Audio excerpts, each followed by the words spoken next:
अल्लाह के नबी सल्लल्लाहु अलैहि वसल्लम एक बार रात के अंधेरे में अपने घर से बाहर निकले।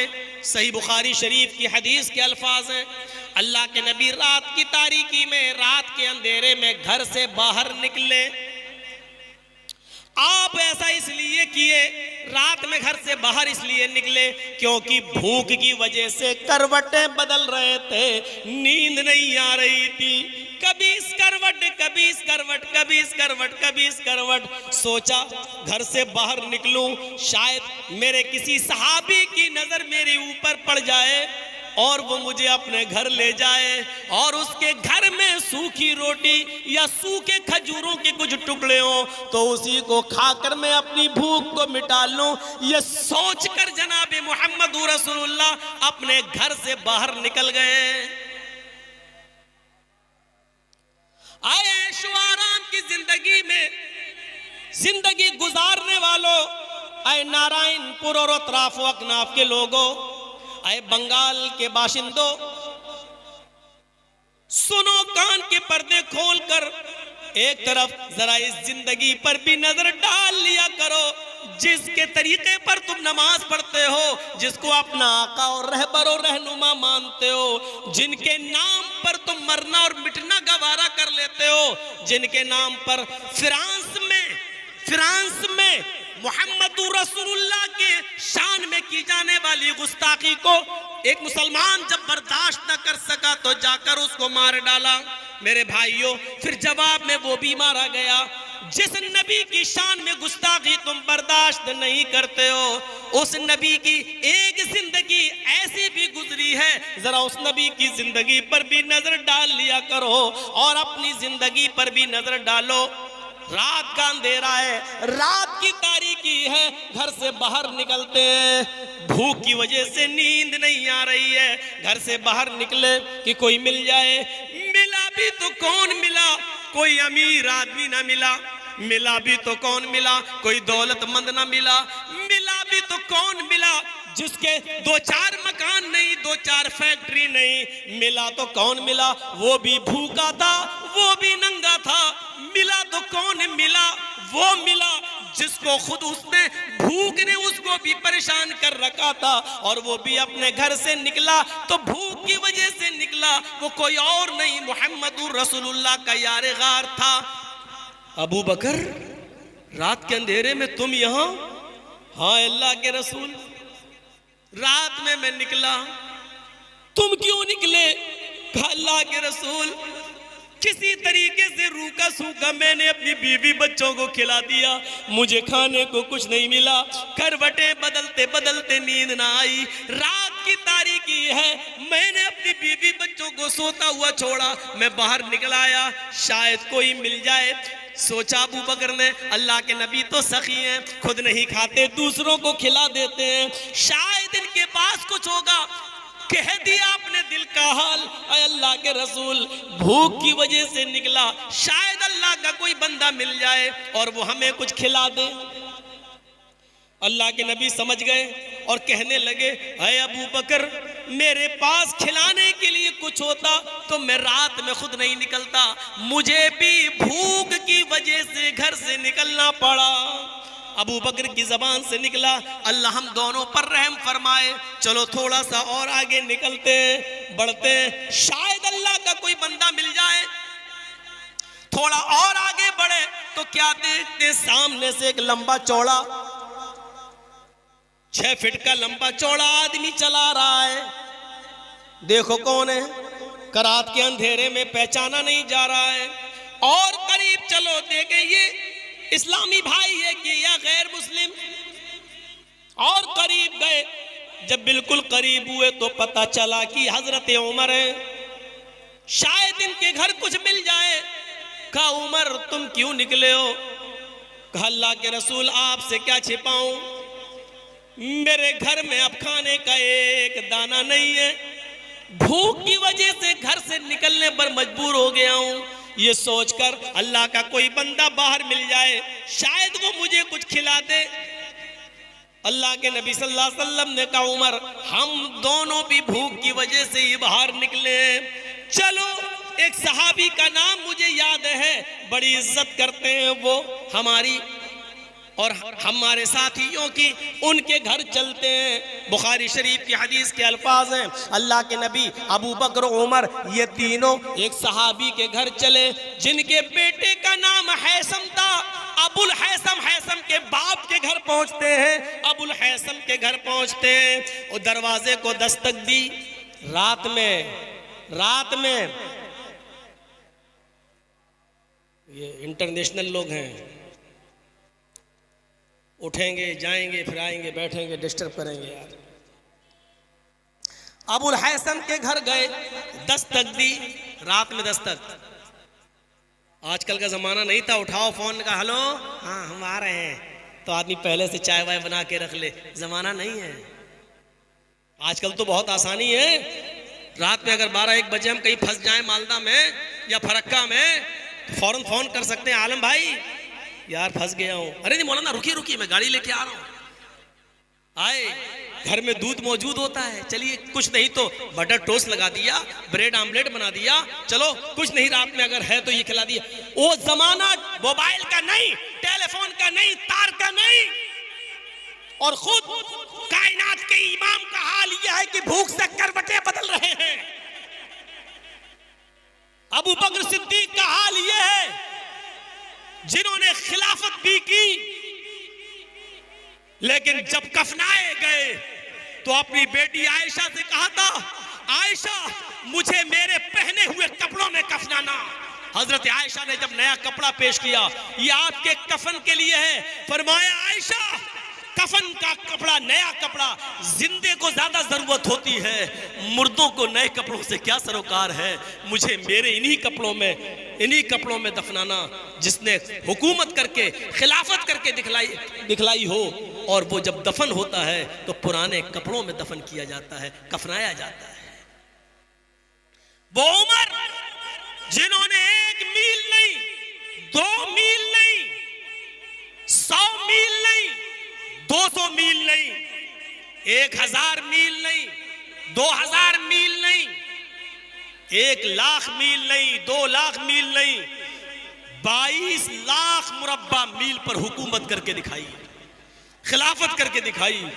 लेकिन घर से निकला तो किस हाल में निकला कि पेट भूख, बच्चे खा लिए, हमारे पास कुछ नहीं है। सीखो। अफसोस तो ये होता है कि जिसकी पॉकेट में पेन की कीमत 1 लाख रुपए हो और जो 10 लाख रुपए का सूट पहनता हो, आज वो हमें सिखला रहा है कि हुकूमत कैसे चलाई जाती है। अफसोस इस बात पे होता है, अफसोस। अबुल हैसम के घर गए, दस्तक दी दरवाजे को। अबुल हैसम ने कहा अपनी बीवी से, रात में कौन आ सकता है?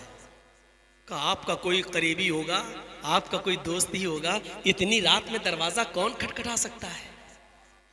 मजाक करने का जमाना नहीं था वो कि रात में अपने दोस्तों को परेशान कर रहे हैं, उठ के 2 बजे 20 बेल मार रहे हैं और अपना मोबाइल बंद कर दिया। बेचारे की नींद खुल गई, वो कर रहा है मोबाइल बंद। इस तरीके की घटिया हरकतें नहीं होती थी उस जमाने में। ये घटिया हरकतें चाहे मजाक ही में की जाएं, लेकिन शैतानी हरकतें हैं ये। और जरूर तुम्हारी रगों में किसी ऐसे बाप का खून दौड़ रहा है जिसने तुम्हें सही तरबियत नहीं दी है, जिन्होंने तुम्हें सही तालीम नहीं दी है। जिन्होंने तुम्हें सच्ची तालीम दी होती तो ऐसी घटिया हरकतें तुम नहीं करते। रात में कौन आदमी किस हाल में है, सो रहा है, उसको सुबह फजर की नमाज में उठना है, तुम मिसबेल मारकर उसकी नींद में डिस्टर्ब करते हो। शर्म आनी चाहिए। तुम इसको मामूली समझते हो, लेकिन ये बहुत बड़ी चीजें हैं, बहुत बड़ी। अबुल हैसम ने दरवाजा खोला। रात में इतने बजे कोई मजाक भी नहीं कर सकता है, और मेरे करीबी रिश्तेदार के अलावा कौन आ सकता है? शायद कोई बीमार हो, मजबूर हो, या कोई मेरा रिश्तेदार बीमार हो गया हो, वो आया हो। अबुल हैसम आगे बढ़ते, दरवाजा खोलते हैं, सामने वो हस्ती खड़ी है जिसको सैयदुल अंबिया बनाया गया है, जिसको शबे मेराज सारे नबियों का इमाम बनाया गया हो। इमाम कायनात खड़े हैं, इमाम उस्सकलैन खड़े हैं, सैयद वुल्द आदम खड़े हैं, सैयद उस्सकलैन खड़े हैं, मक्का मदीने की गलियों के सरदार खड़े हैं, मुहसिन इंसानियत खड़े हैं, रहमतुल लिल आलमीन खड़े हैं, जनाबे मुहम्मद रसूलुल्लाह हसन और हुसैन के नाना खड़े हैं, फातिमा के प्यारे बाप खड़े हैं, आयशा के खदीजा के प्यारे शौहर खड़े हैं। उनके बगल में हजरत अबू बकर है, उनके बाएं साइड में हजरत उमर फारूक है, दोनों तरफ सितारे और बीच में 14वीं का चांद है। अहलन व सहलन मरहबा, अहलन व सहलन मरहबा, मेहमान का आना मुबारक हो। कितने अच्छे मेहमान मेरे घर में आए हैं, कैसे मेहमान मेरे घर में तशरीफ लाए हैं। आए उम्म हैसम, मुहम्मद रसूलुल्लाह घर में तशरीफ लाए हैं रात के अंधेरे में, चलो तुम पर्दे में चली जाओ। हजरत उम्म हैसम पर्दे में चली जाती हैं। अल्लाह के नबी अबू बकर उमर अबुल हैसम के घर तशरीफ लाते हैं। आए अल्लाह के रसूल कैसे आना हुआ? जल्दी से अपने घर में घुसे। कुछ खजूरें रखी हुई थी, कच्ची भी थी, पकी हुई भी थी, हर किस्म की थी। उठा लाए, मिट्टी की प्लेट थी, उठा लाए और कायनात का इमाम मिट्टी के बर्तन में खजूरें तनावुल फरमा रहा है। ये मेरे इमाम की सादगी है।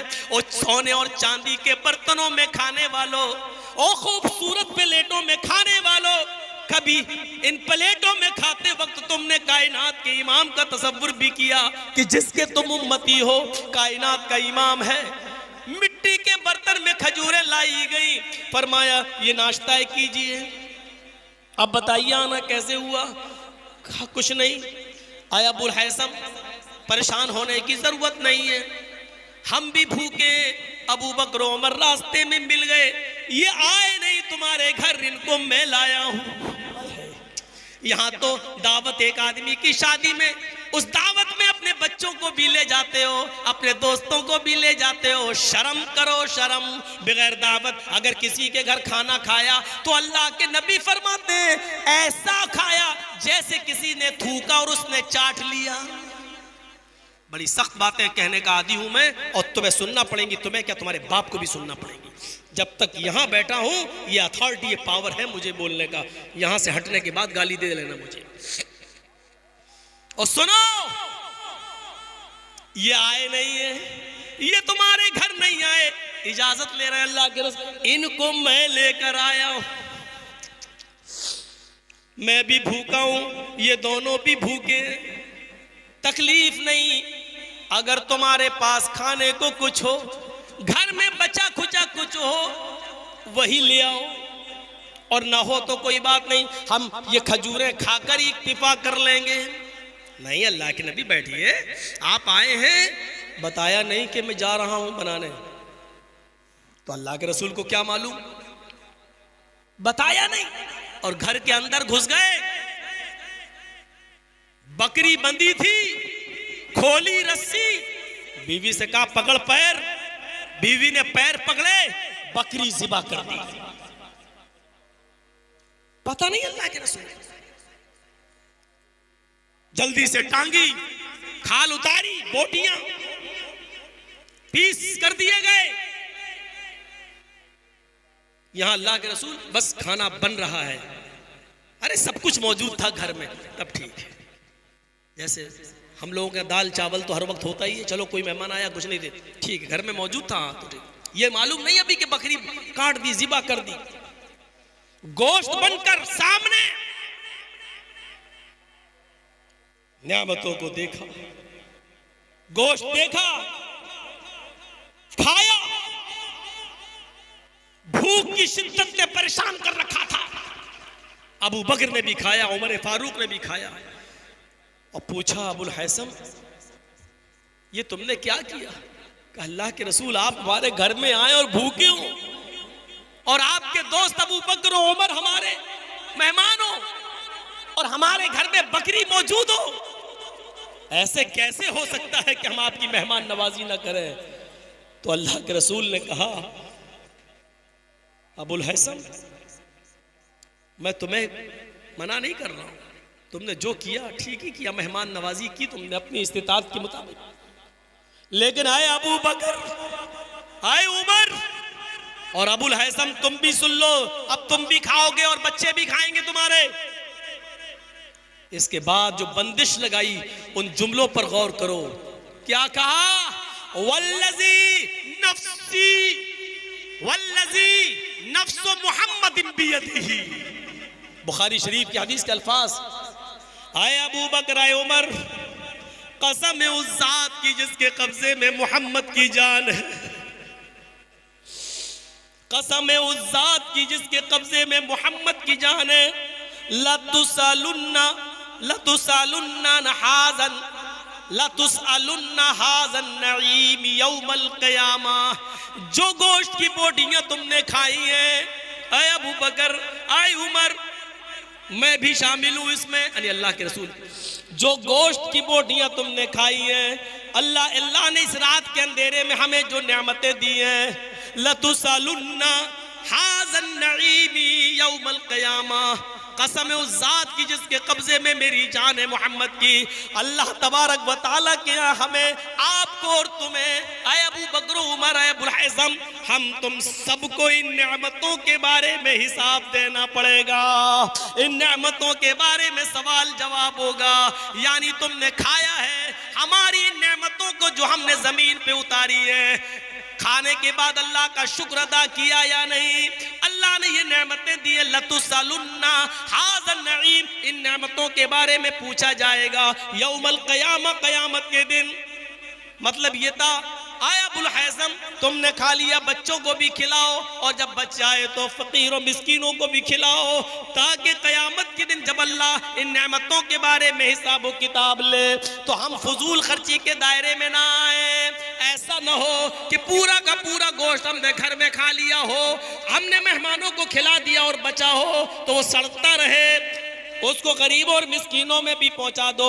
मेरे प्यारे साथियों, अंदाजा लगाइए, इन नेमतों को खा रहे हैं तो यहाँ पर हम जैसे लोग होते तो क्या कहते हैं? अल्लाह तुम्हें जज़ाए खैर दे, माशाअल्लाह कितनी अच्छी मेहमान नवाजी की।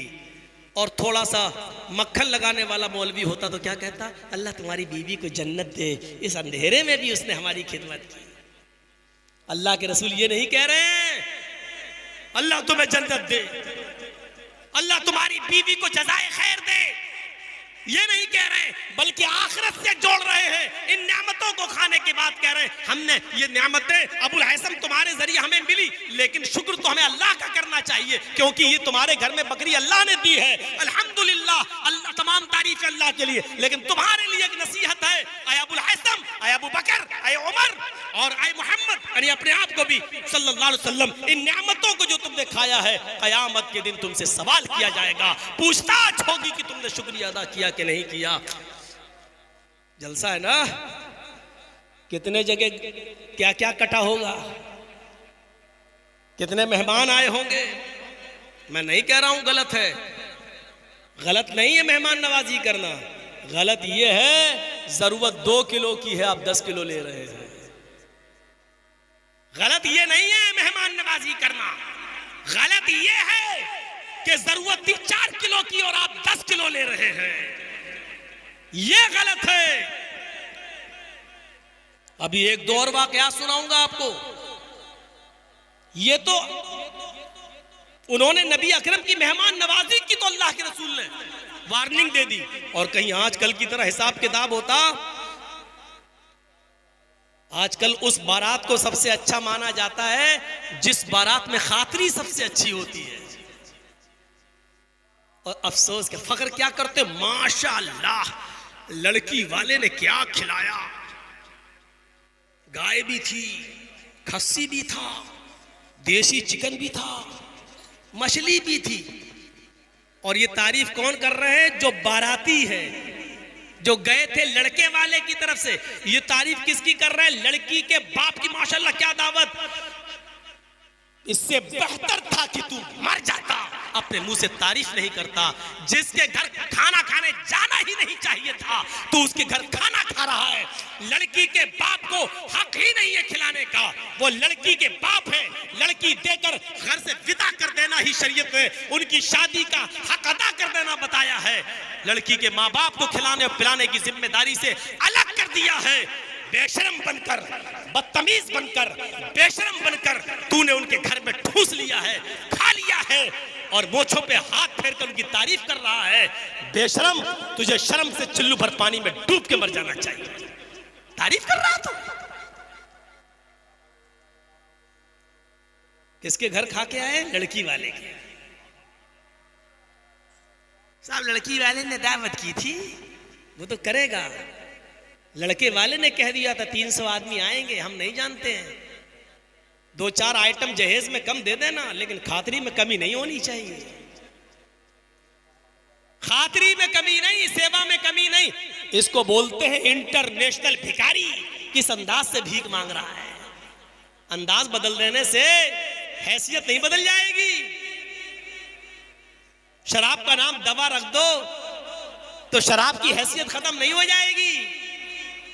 आप इस भीख का नाम कुछ और रख दो तो भीख की क्वालिटी और कैटेगरी खत्म नहीं हो जाएगी।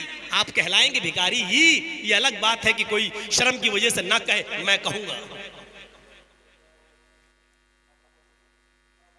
देख रहे हैं लत्तु सालुन्नान हाज़न नईम, इन नेमतों के बारे में तुमसे सवाल किया जाएगा। कपड़ा लेके घुमाइए ना, बाद में कहोगे कि हुआ ही नहीं। 11 बज गए। आप लोग डालते जाइएगा, मस्जिद का मामला है। अब आइए एक दूसरे वाक़े की तरफ हम आपको लेके चलना चाहते हैं। सुनिए, बड़ा दिलचस्प वाक़या है। हजरत काब इब्ने मालिक, ओह 50 दिन इम्तिहान से गुजरे। आपको मालूम है इनका वाक़या, आपने सुना होगा बहुत से मौलवियों। ये किसी वजह से ग़ज़वे तबूक में शरीक नहीं हो सके तो इनका सोशल बाइकाट कर दिया था अल्लाह के रसूल ने। पहले कहा कि अलग हो जाओ, बाद में कहा कि मस्जिद में भी नमाज पढ़ने मत आना, घर में जाओ। अब वो सारी नमाजें घर में पढ़ रहे हैं। कुछ दिनों के बाद हुक्म और ऑर्डर और सख्त होता है, अपनी बीवी को भी छोड़ दो। कहा अल्लाह के रसूल बीवी को छोड़ूं, तलाक दे दूं या छोड़ दूं? नहीं नहीं नहीं, तलाक नहीं, सिर्फ अलग रहो। ये हमारे समाज को समझना पड़ेगा। छोड़ देने में और तलाक के लफ्ज में फर्क होता है। एक शख्स होता है जो कहता है कि मैंने तुझे तलाक दे दी, ये सही लफ्ज है। और एक शख्स होता है जो ये कह दे कि मैंने तुझे छोड़ दिया, ये दूसरा लफ्ज है। मौका मिला तो इसकी तशरीह करूंगा बाद में, अभी मेरा मौजू ये नहीं है। सुनिए, कहा अल्लाह के रसूल ने अपनी बीवी को छोड़ दो। कहा अल्लाह के रसूल, पूछा नहीं, अल्लाह के रसूल तो मिल ही नहीं रहे। जिस आदमी ने खबर दी उसी आदमी से पूछवाया कि ये पूछ के आओ कि छोड़ देने का मतलब क्या है, क्या मैं अपनी बीवी को तलाक दे दूं? वो पूछ के आए तो अल्लाह के रसूल ने कहा नहीं, तलाक नहीं, छोड़ दो। छोड़ देने का मतलब यह है कि तुम्हारी बीवी जो तुम्हारे हाथ पैर सर दबाती है, यह भी खिदमत तुम उससे नहीं ले सकते हो। अलग हो जाओ, जिस्मानी ताल्लुकात उससे कायम नहीं कर सकते हो। उन्होंने अपनी बीवी को मैके भेज दिया। जा, मुसीबत की इन घड़ियों में उन्होंने 50 दिन गुजारे, 50 दिन और 50 पूरा वाक़या हम नहीं सुनाएंगे, बहुत लंबा चौड़ा वाक़या है। अगर वो वाक़या सुनाऊं तो पूरे 2 घंटे इसी में चले जाएंगे। मुख्तसर ये कि 50 दिन के बाद अल्लाह ताला ने इनकी तौबा को कबूल कर लिया, इनकी तौबा को कबूल किया और जिब्राइल को भेजकर मोहम्मद रसूलुल्लाह से फरमाया कि अल्लाह ताला ने हजरत काब इब्ने मालिक को माफ कर दिया है, उनकी तौबा कबूल कर ली है, आप भी उनको अपना लीजिए। अल्लाह के रसूल सल्लल्लाहु अलैहि वसल्लम ने फजर की नमाज पढ़ी और फजर की नमाज पढ़ाने के बाद आपने तकरीर की और तकरीर में आपने कहा कि अल्लाह ने काब इब्ने मालिक की तौबा को कबूल कर लिया। कोई आदमी जाए उनको खुशखबरी सुनाए। हजरत काब इब्ने मालिक को जब ये खुशखबरी मिली कि अल्लाह ताला ने मेरी तौबा को कबूल कर लिया है, मारे खुशी के वो अल्लाह के नबी के पास आए और सुनो नौजवानों, हजरत काब इब्ने मालिक को जब इतनी बड़ी खुशी मिली कि अल्लाह ताला ने मेरी तौबा को कबूल कर लिया, तो वो अल्लाह के रसूल के पास आए और फरमाने लगे, अल्लाह के नबी आज मुझे सब कुछ मिल गया है। 50 दिन हमने कैसे गुजारे ये हम जानते हैं, 50 दिन हमने कैसे गुजारे हम जानते हैं। आज अल्लाह ने हमारी तौबा को कबूल कर लिया है, आज अल्लाह ताला ने मेरी सुन ली है, आज मुझे सब कुछ मिल गया है। इसलिए आज मेरे पास जो कुछ भी माल है, ओफो ये चीज हम सुनाना चाहते हैं आपको, आज मेरे पास जो कुछ भी दौलत है, जो भी जमीन है, जायदाद है, प्रॉपर्टी है, जो कुछ भी जितना मैं मालिक हूं, आज सारा का सारा मैं राह खुदा में सदका करने के लिए तैयार हूं। सब कुछ अल्लाह की राह में लुटाने के लिए तैयार हूं। अय अल्लाह के नबी, आज हमें सब कुछ मिल गया है, इसलिए मैं अपना सारा माल, सारी दौलत, सारी जमीन, सारी प्रॉपर्टी अल्लाह को देने के लिए तैयार हूं, सदका करने के लिए तैयार हूं। अल्लाह के नबी फौरन उठे, खड़े होकर आपने फरमाया, आए काब इब्ने मालिक, तुम ऐसा नहीं कर सकते हो, अपना पूरा का पूरा माल सदका नहीं कर सकते हो। अगर तुम अपनी प्रॉपर्टी, जमीन और जायदाद पूरा का पूरा अगर राह खुदा में सदका कर दोगे तो तुम सड़क पे आ जाओगे, तुम भिखारी बन जाओगे, तुम्हारे पास कुछ नहीं रहेगा। अल्लाह ये भी नहीं चाहता कि तुम सब अल्लाह को दे दो और तुम सड़क पे आ जाओ। पूरा वाकया बताने का मेरा मकसद ये है कि अच्छे काम में भी आप ज्यादा नहीं बढ़ सकते हैं, एक लिमिट है मेरे भाइयों। जब सदका और खैरात और ज़कात और ज़कात में भी एक लिमिट है। आपके पास इस्तिताअत है तो 2.5% आपके ऊपर फर्ज है। 100 रुपए में 2.5 रुपए, 40 रुपए में 1 रुपया।